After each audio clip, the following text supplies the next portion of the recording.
সেই উদ্বোধনে আমাদের গর্ব ত্রিপুরা রাজ্যের একজন এবং ভারতের রাষ্ট্রপতি ওনাকে ত্রিপুরার মতো ছোট্ট একটা রাজ্য থেকে নিয়ে গিয়ে তেলেঙ্গানার মতো একটা বড় রাজ্যের রাজ্যপাল শ্রী জিষ্ণুদেব বর্মা আমাদের মাঝে উপস্থিত আছেন, যিনি একটু আগে ওনার বক্তব্য এখানে রেখেছেন। আমাদের মাঝে উপস্থিত আছেন এই জেলারই সভাধিপতি সিপাহীজলা ডিস্ট্রিক্টের শ্রীমতী সুপ্রিয়া দাস দত্ত এবং আমাদের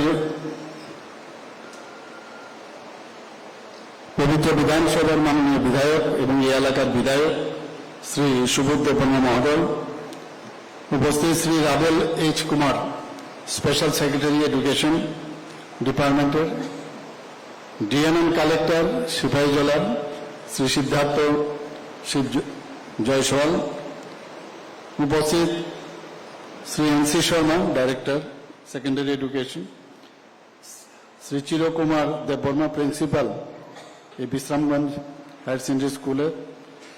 আমাদের মাঝে উপস্থিত আছেন শ্রী রাজীব সূত্রধর, এডিশনাল এসপি, এবং এখানে বিশিষ্ট ব্যক্তিবর্গ, শিক্ষক এবং শিক্ষিকাগণ, নির্বাচিত জনপ্রতিনিধি এবং আমার প্রিয় ছাত্রছাত্রীবৃন্দ, শিক্ষা দপ্তরের যারা আধিকারিকরা আছেন, কর্মচারীরা আছেন এবং আমাদের সাংবাদিক বন্ধুরা, সবাইকে আমি এখানে উপস্থিত থাকার জন্য এই মহতী অনুষ্ঠানে হার্দিক অভিনন্দন ও শুভেচ্ছা জানাচ্ছি। আমি যখন স্কুলে আমাদের গভর্নর সাহেবের সাথে আসছিলাম, উনি বলছিলেন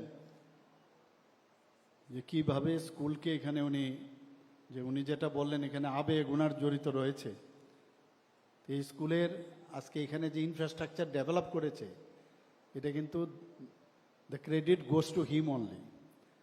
তো আমি এর জন্য ওনাকে ধন্যবাদ দেব যে অনেক সময় ইচ্ছে থাকলে সব উপায় হয়। এই স্কুলটা 1946 সালে 1946-এ এটা স্থাপিত হয়। এখানে অনেক পুরনো স্কুল। আমাদের দেশ স্বাধীন হয়েছে 1947, আর এটা এর 1 বছর আগে এই স্কুল স্থাপিত হয়। এবং উচ্চ বিদ্যালয় 1978-এ হয় এবং উচ্চতর মাধ্যমিক যেটা হয় 1980 থেকে 81। এখানে রাবেল সাহেব বলছিলেন যে এখানে প্রায় 1300-র উপরে ছাত্রছাত্রী। ভাবা যায় না যে এতগুলো স্টুডেন্ট এখানে আছে। এবং অনেক জায়গায় আমি যখন যাই তখন দেখি অনেক স্কুলে, ইভেন কলেজেও দেখি একটা অডিটোরিয়ামের সমস্যা। প্রায়শ বিভিন্ন, সেটা পড়াশোনার বিষয় হোক, বিভিন্ন বিষয় আলোচনা হোক, অডিটোরিয়াম মাস্ট। তো আমি এখানে এসে দেখলাম যে এত সুন্দর একটা অডিটোরিয়াম হয়েছে। আগামী দিনে এই স্কুলের জন্য কিন্তু এটা একটা বিরাট, আমি বলবো আর্ট অফ সেন্টার হবে। এটা সব কাজ এখানে করা যাবে। এখানে আর্ট, কমার্স, সায়েন্স 3টা বিভাগ এখানে চালু আছে।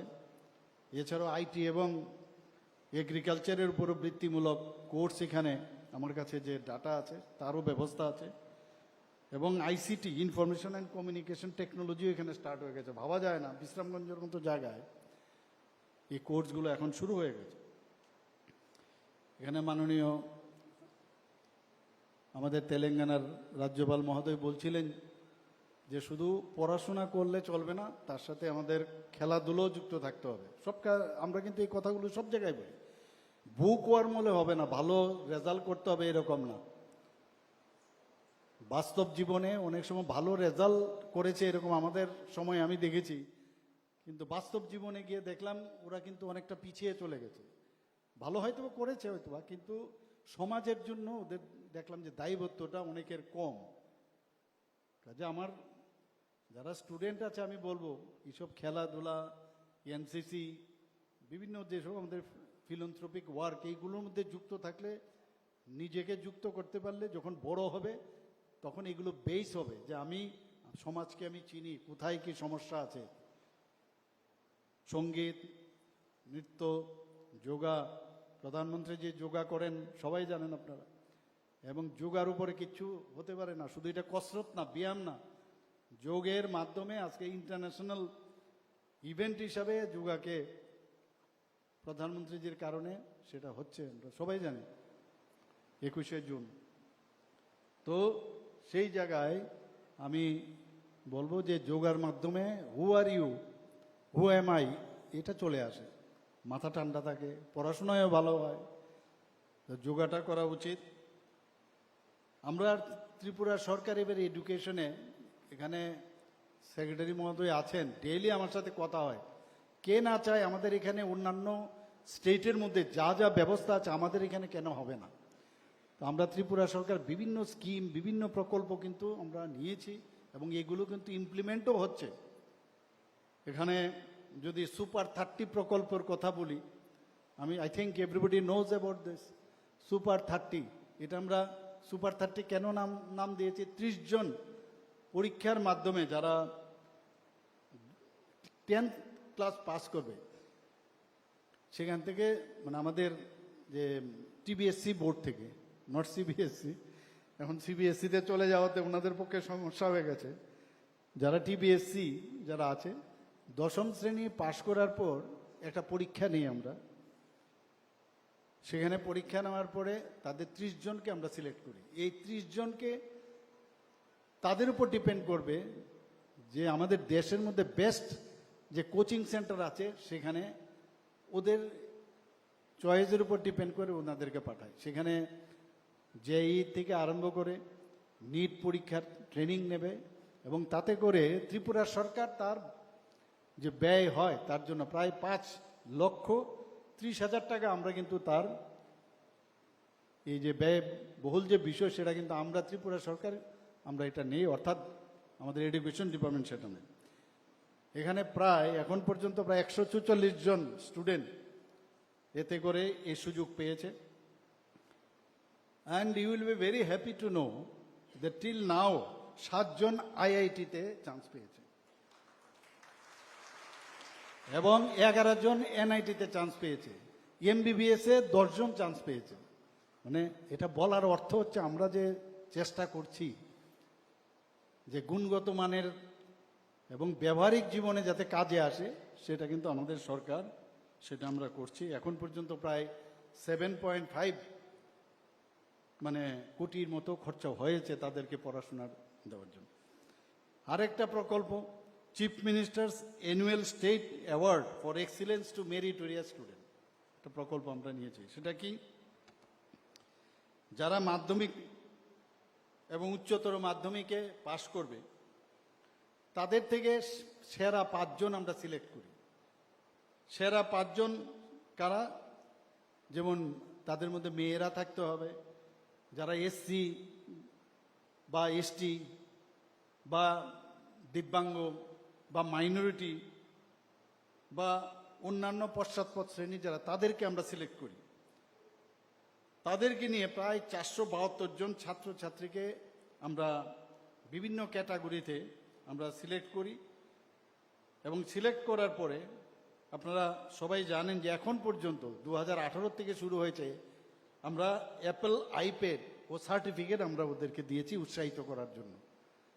এটা হচ্ছে আমাদের ত্রিপুরা সরকারের একটা বিরাট একটা কাজ। এতে করে আমাদের আইপ্যাড তো ভাবতেই পারি না যে কেউ আইপ্যাড দেবে, মোবাইল দেবে, মোবাইল তো আমাদের মধ্যে ছিলই না।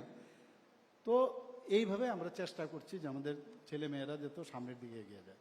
শুধু তাই নয়, chief ministers meritorious award to the children of Tripura police and TSR, সেখানেও আমরা এই ব্যবস্থা করেছি। আমরা আরক্ষা বাহিনীতে যারা আছে সেখানেও এই প্রকল্পটা আমরা শুরু করেছি। 10ম এবং দ্বাদশ পর্ষদে যারা স্টেটে আছে সেখানে ফার্স্ট, সেকেন্ড, থার্ড আমরা সিলেক্ট করি। ডিস্ট্রিক্ট লেভেলও ফার্স্ট, সেকেন্ড আমরা সিলেক্ট করি, এবং তাদেরকে আমরা বৃত্তি দেই। কি দেই? 11,000 টাকা করে আমরা আর্থিকভাবে ওনাদেরকে পুরস্কৃত করি, যে প্রথম হয়, আর দ্বিতীয় জনকে আমরা 10,000 টাকা করে দেই, এবং তৃতীয় জনকে 9,000।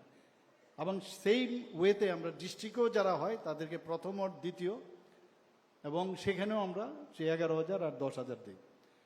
আগে বিভিন্ন স্কুলে বিভিন্ন পরীক্ষা নিরীক্ষা হতো, আমরা এটাকে এবার সেন্ট্রালাইজ এক্সামিনেশন সিস্টেম করেছি। এতে করে একটা সুবিধা হয় যে এটা আমরা শুরু করেছি ক্লাস 3 থেকে 12 ক্লাস পর্যন্ত, অভিন্ন প্রশ্নপত্র, একই যাতে মানে প্রশ্নপত্র হয়, তাতে করে নিজেকে মানে এইরকম হয় না ওই স্কুলে বা ওই জায়গার ওই ডিস্ট্রিক্টের মধ্যে প্রশ্নপত্র সহজ সরল হয়েছে এর জন্য ওরা ভালো রেজাল্ট করেছে, একই মাপদণ্ডে আমরা যাতে হয় সেই ব্যবস্থা আমরা করেছি। এতে করে বিভিন্ন নতুন সংস্কারও আমরা করেছি। এই মাপকাঠির যে মূল্যায়ন, তাতে করে স্টুডেন্টরাও কিন্তু অনেক বেশি ইন্টারেস্ট দেখাচ্ছে। আর এখানে তো বিদ্যাজ্যোতি, এখন আপনারা চলে এসছেন স্কুল বিদ্যাজ্যোতি প্রকল্পে, 125টা আমাদের বিদ্যাজ্যোতি প্রকল্প, 100টার মতো প্রায় ভালোভাবে ইনফ্রাস্ট্রাকচার আমরা ডেভেলপ করেছি আউট অফ 125। বাকিগুলো আমরা চেষ্টা করছি যাতে সেগুলো হয়। 96টি বাংলা মিডিয়াম ছিল, সেইগুলোকে আমরা আলটিমেটলি আস্তে আস্তে করে আমরা ইংলিশ একদম পুরোপুরি ইংলিশ মিডিয়াম করার একটা চেষ্টা চলছে। ন্যাশনাল এডুকেশন পলিসিও মানা হচ্ছে। আর 29টি যেগুলো ইংলিশ মিডিয়াম ছিল সেগুলো বিদ্যাজ্যোতির আমরা আওতায় এনেছি। বিদ্যাজ্যোতি স্কুলে আমাদের সাইকোলজি, সোশিওলজি এবং জিওগ্রাফি, ইভেন ইকোনমিক্স, এইসব বিষয়গুলো এখন ঢুকে গেছে, যার জন্য টিচারও কিন্তু আমরা সেখানে নিয়োগ করেছি। শুধু তাই নয়, স্পেশাল এডুকেটরও আমরা এই বিদ্যাজ্যোতি স্কুলে আমরা নিয়োগ করেছি। এবং সেখানেও যেখানে যোগ ব্যায়াম, গান, আর্ট, সেইগুলোর বিষয়ে আমরা যাতে টিচার নিয়োগ হয় তারও ব্যবস্থা করেছি। অনেক ছাত্রছাত্রী আছে সেখানে দেখা যায় তাদের সে উইক হয়, যে কোনো কারণেও। কেউ কিন্তু উইক হয় না, দুর্বল কোনো ছাত্রছাত্রী হয় না, তার গায়ে তাকে যাতে আবার রিমেডিয়াল ক্লাস আমরা আলাদাভাবে ক্লাস করে, আমি এখানে যারা শিক্ষক শিক্ষিকারা আছেন আমি বলবো যে এই বিষয়টা যেন তাকে কেউ যেন দুর্বল না থাকে। কেন দুর্বল, তার কারণটা কি খুঁজে বের করে তারা আলাদাভাবে ক্লাস নিয়ে তার স্পেশাল অ্যাটেনশন দিয়ে তাকে সামনের দিকে এগিয়ে নিয়ে যাওয়ার ব্যবস্থা অবশ্যই করতে হবে। যারা শিক্ষক শিক্ষিকারা আছেন, আমরা জানি অনেকে সিবিএসসির যে পঠন পাঠন সেটার কিন্তু অনেকের কিছুটা হলেও মানে ধ্যান ধারণা কম। প্রায় 2000-এর মতো শিক্ষক শিক্ষিকাকে আমরা ট্রেনিং দিয়েছি যাতে সিবিএসসির কীভাবে পড়াতে হবে তার ট্রেনিং দিয়েছি। আরেকটা আমরা প্রকল্প করেছি নিপুণ, NIPUN, অর্থাৎ national initiative for proficiency in reading with understanding and numeracy. এর জন্য এটা বুনিয়াদী শিক্ষা অধিকারের উদ্যোগে সেটা প্রায় 8400 শিক্ষক শিক্ষিকাকে FLN অর্থাৎ ফাউন্ডেশনাল লিটারেসি অ্যান্ড নিউমেরেসি এই যে বিষয়ে তাদেরকে ট্রেনিং দেওয়ার ব্যবস্থা আমরা করেছি। তাতে করে আমাদের মেইন যে উদ্দেশ্য সেটা হচ্ছে যে ওখানে যে প্রফিসিয়েন্সি ইন রিডিং অনেকে আছে, আমরা দেখেছি আগে আমাদের অভিজ্ঞতার থেকে, ঠিকভাবে কোনো কিছু বলতে গেলে ওরা বলতে অসুবিধা হয়। একটা সামান্য ম্যাথ দিলে দেখা গেল সেখানে অসুবিধা হয়। তো এই যে তাদের বলার যে এফিসিয়েন্সি এবং ম্যাথ বিষয়টা যাতে খুব মানে ইজ অফ লার্নিং হয় তার জন্য এর ব্যবস্থা। তো বিভিন্ন আমরা নিপুণ কর্নার নামে, আমি এটার ইনোগ্রেশনও করেছিলাম গত বছর, এখানে একটা মেলাও হয়েছিল। সেখানে কিছু লার্নিং ম্যাটেরিয়াল ক্লাসের মধ্যেই একটা কর্নার মধ্যে সেই লার্নিং ম্যাটেরিয়ালগুলো রাখা হয়। তো টিচাররাও সেই লার্নিং ম্যাটেরিয়ালগুলো, এবং আমি দেখেছি নিজেরাই বানায় লার্নিং ম্যাটেরিয়াল, খুব সুন্দর সুন্দর লার্নিং ম্যাটেরিয়াল, খুব ইজি ওয়েতে বানানো যায়। তো সেইগুলো খেলার চলেও বা যেহেতু সামনে আছে নিয়ে টিচাররাও ক্লাস করাতে পারে এবং নিজেরাও সেটা নিতে পারে। এর জন্য এই টিচিং লার্নিং ম্যাটেরিয়াল ব্যবহার করে খেলার মাধ্যমে টিচিং দেওয়া, তার জন্য এই নিপুণ মিশনের মেইন উদ্দেশ্য। প্রায় 4227টি আমাদের বিদ্যালয়ে নিপুণ কর্নার এখন পর্যন্ত সেখানে আমরা করেছি। আমরা 3000 শিক্ষক শিক্ষিকাকে কিছুদিন আগে এই টিচিং লার্নিং ম্যাটেরিয়ালের প্রায় সব জেলারই এখানে মেলা আগরতলাতে হয়েছিল, সেখানে TLM এক্সিবিশন আয়োজন করা হয়েছিল। আমি এর জন্যই বললাম, সেটা আমি দেখেছি খুবই ইনোভেটিভ সব এবং পয়সাও খরচাও কম। তো সেইভাবে এই ব্যবস্থা আমরা করেছি। আরেকটা যেটা আমরা করেছি, যারা প্রথম শ্রেণীতে ভর্তি হয়, আমরাও ছোটবেলায় যদি এখানে যারাই আছেন, আমরা কিন্তু ক্লাস 1-এ যখন ভর্তি হই, স্কুলের কি আবহাওয়া, স্কুলের কি এনভায়রনমেন্ট, সেটা কিন্তু আমাদের সম্যক ধারণা থাকে না। তো এখানে আমরা বিদ্যা সেতু মডিউল নামে একটা পাঠ্যক্রম আমরা শুরু করেছি 9 উইকের জন্য, এবং এটাকে ব্রিজ কোর্স বলে। মানে স্কুলে যাওয়ার আগে কেউ যদি ভর্তি হবে বা হবে, অঙ্গনবাড়িরও যে আছে, ও যদি মনে করে আমি পরে ক্লাস 1-এ উঠবো, তাদেরকে নিয়ে আসা, ওখানে এসে সে কোর্স করলে সে যখন স্কুলে তার ক্লাসটা শুরু করবে তার মধ্যে যেন অসুবিধা না হয়, তার জন্য এই নিপুণ মিশনের মধ্যেই সেটা ব্যবস্থা রাখা হয়েছে। এবং কিছুদিন আগে আমাদের এনসিইআরটির প্রতিনিধিরা এখানে এসেছিল, এরা আমাদের এই মডিউল দেখে এত উচ্চ প্রশংসা করেছে যে ভারতবর্ষের, আমি জানি না, ওনারা খুবই প্রশংসা করেছে যে এইরকম মডিউল তো আমরা কোথাও দেখিনি। তো আমাদের মধ্যে অনেক কিছু চিন্তা ভাবনা আছে বলে সেটাও কিন্তু ন্যাশনাল লেভেলে আমরা সেটার সেইভাবে আমাদের সমাদৃত হই। আমরা 2018 সালের পূর্বে রাজ্যে মাত্র 9টি প্রি প্রাইমারি বিদ্যালয় ছিল, আর এখন কটা হয়েছে? 188 প্রি প্রাইমারি স্কুল হয়েছে ত্রিপুরাতে।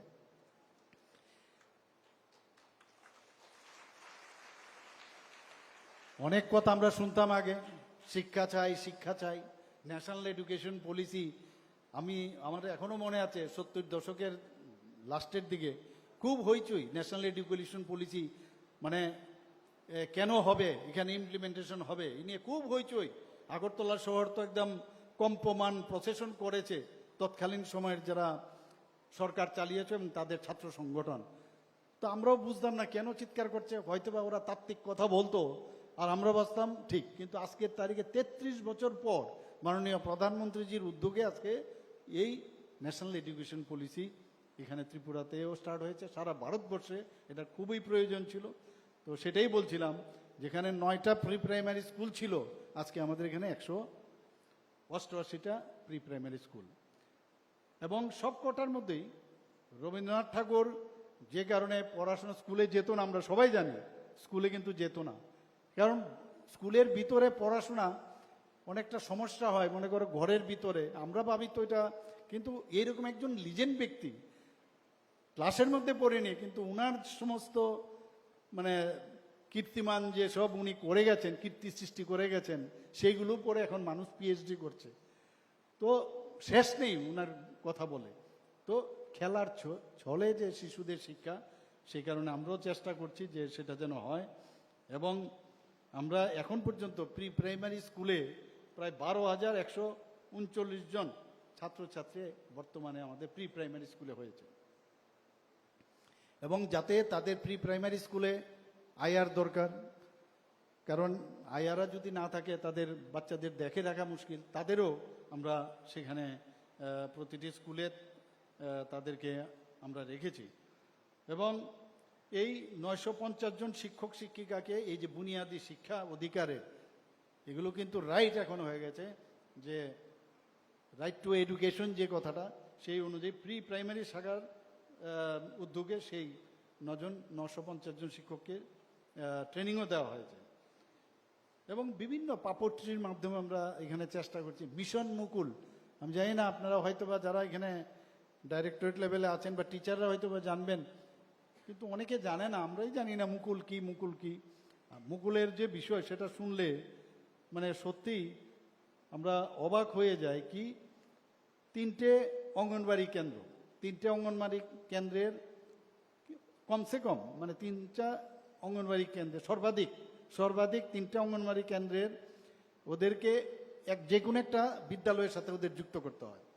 এবং সেখান থেকে অঙ্গনবাড়ি কেন্দ্রের যারা ওখানে নার্সিং করছে তারা এসে ওই স্কুলের মধ্যে শিখবে যে কীরকম স্কুলের পরিবেশ কি। আবার মাসে অন্তপক্ষে যারা অঙ্গনবাড়ির যারা কর্মীরা আছে তাদেরকেও এখানে নিয়ে আসবে, আর শিশুরাও মাসে একদিন করে এই স্কুলে আসবে। এই হচ্ছে মিশন মুকুলের আসল উদ্দেশ্য।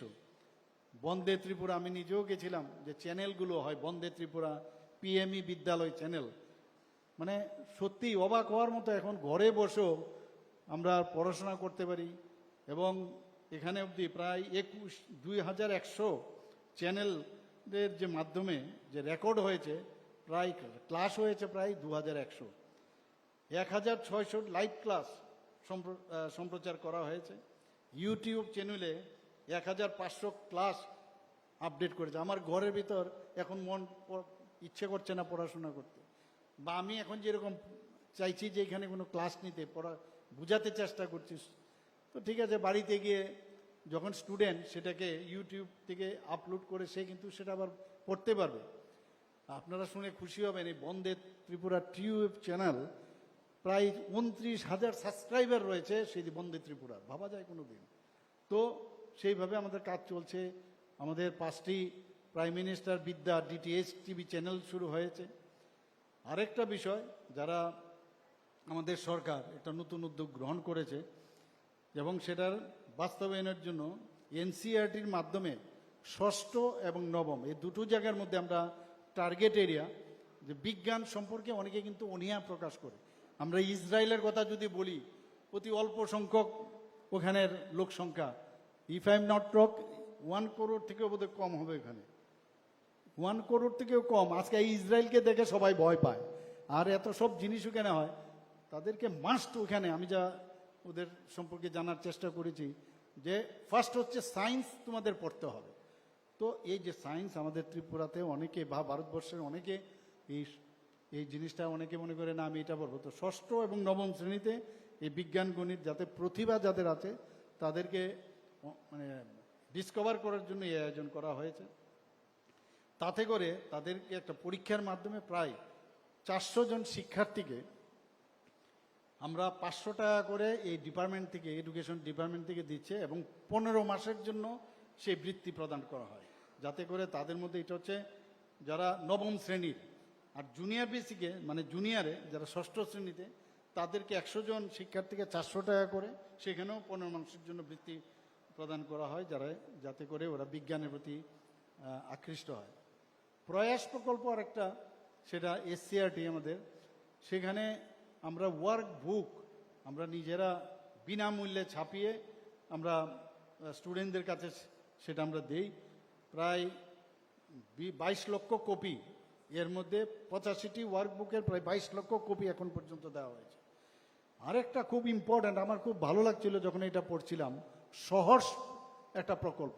আমরা ছোটবেলায় দেখুন, আমাদের মধ্যে কিন্তু অনেক সময় ইমোশন থাকে, আমাদের বাচ্চাদের মধ্যে অনেক সময় ইমোশন থাকে, এবং ইমোশন এবং তাকে কন্ট্রোল, তার যে ভাবাবেগ, তার চিন্তা ভাবনা, তার জন্যই এই সহর্ষ প্রকল্প একটা আমরা ত্রিপুরা সরকার নিয়েছে, that is called socio economical learning.